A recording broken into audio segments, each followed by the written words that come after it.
Alright guys, so some of you know this story briefly, but I'm gonna take a minute to re-share it with you because it's something that was very powerful to me about. It's amazing. Less than 6 months ago, I was driving back from the beach from Nosara with Javi on the car, and we were having this amazing road trip. He had come here to search for a new purpose in life, and we were driving, and there was this amazing sunset happening in the Puente del Tempisque. We were listening to some amazing music, and there was a sunset on the right, and on the front there was this massive storm brewing. And we couldn't help thinking, we should create something together, like this is right, it feels right. And when that happened, we started this joke, and we started saying, va a llover, like it's gonna rain. And then I said, it's gonna rain some ideas, baby.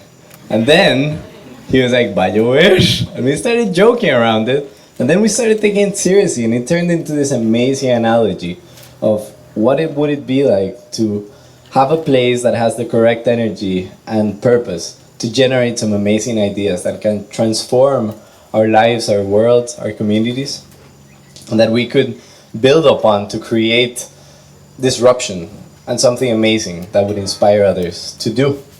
And then Javi said, let's fucking do this. And that's when it started. Well, first of all, excuse my accent. We love your accent. Thank you. Well, I just have to say thank you to you all for trusting on us and on this project. As Sebastian has said, we're driving back. I was for a year and a half trying to make a move on my career. Spent I cannot even say how many hours I spent writing cover letters and CV. I even bought books to know how to write cover letters. Nothing was going on.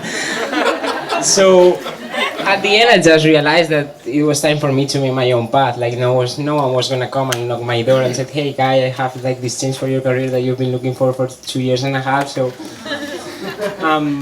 yeah, that's just how everything started. We just get into this. Actually, it was me. I get into an article that said where TEDx meets Burning Man, and I was like, "Wow, fuck, what the fuck? I wanna be there." And it just happens to be the lecture, so. Yeah, in less than a month we were on our way for Australia, and 3 months later, here we are with all of you, so thank you for trusting on this project.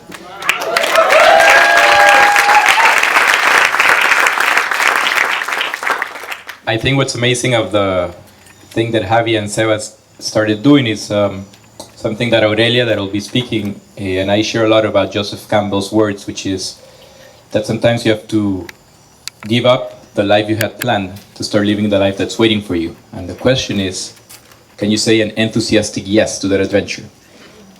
And this is possible because even though almost nothing turned as planned, I did not even make it to Australia. I got stuck without a visa in LA. And then I just went to Utah, and then I met Ryan, and I said, you have to come to do lectures. Do not even know what it is, but just come to Costa Rica. We have to wake up to your energy. And what I realized is that you need to understand very little, because deep commitment is so strong that it is contagious. And we are right now in a place where, even though ideas are important, things are not getting done because there is too much cynicism and fear. And Giancarlo and I have been sharing on this way of trying to co-create that has to do with being able to act in an instant. And I did not even manage to arrive until tonight here.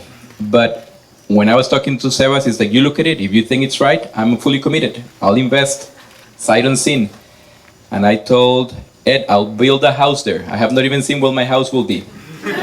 But I am sure this will happen. So what I saw in Javi when he was going to make this true life commitment is that commitment without fear and cynicism can be tremendously powerful. Or when we went, some of us, to Caluyala for the beginning of the year, we had a sense this year we will do something that is bold and different. And Ria is here with her husband. They're now married, and we will be getting some of her wisdom. Roberto and some of others who are here. Jeremy said, one of our youngest sponsors here, he's a sponsor even though he's still in high school. He was the first person to believe in this. And he's I believed in this even without knowing you, because it just sounded like you were so committed. And this is all possible because Ed has created a space for us where deep commitment and authenticity are possible.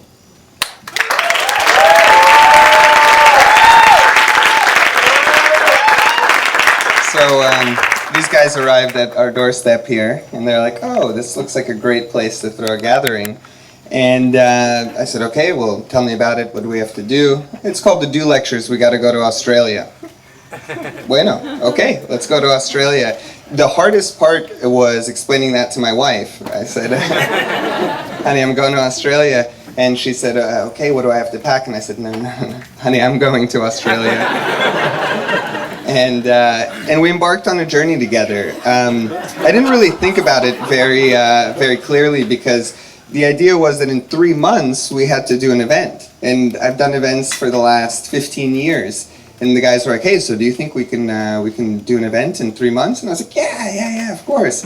And then we realized, okay, wait, we have to build the place and we have to do a full-on event production. So I started to crap my pants. I realized that I'd committed something pretty important to these guys, and the first thing I did was call in the A-team. They all flew in from everywhere. They're like, "So this looks great. Is it going to be high paying?" I was like, "Nope, not at all." And they're like, "So it's going to be successful. We're going to sell out. Da da da." I'm not even sure. All right. And the amazing thing was, they trusted us. Everyone who came here to build this, to create this container for us, they trusted in a process, in a communal process, and the outcome, as intangible as it seems, is something that without that trust wouldn't exist. And I'm just beyond grateful to everyone who came together to build this. We couldn't have done it without them. It's amazing. I mean, Brad was working last night until 2 a.m. We had David working crazy this last 3 months, building swimming pools. I mean, putting in insane things. Sylvia, Meg, everybody came in and really turned this place into the dream that we've always wanted to see it turn into.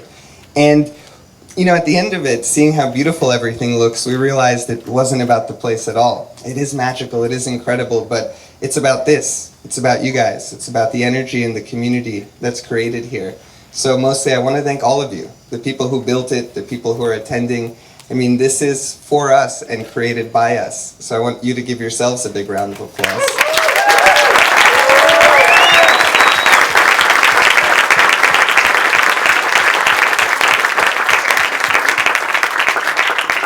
So a little bit about what's going to happen now. We're going to go over to the tree for something really special that Alan Kai is going to share with us, and it's going to start off our opening ceremony. From the tree, we're going to move to the fire, which is up there. And Bradley has created an incredible fire pit for us, and the fire looks like it's starting nicely. From there, we go up to the main platform where Shanti is going to lead us in El Cortis. If you don't know what El Cortis is, I'll tell you nothing about it. It's incredible. So let's begin.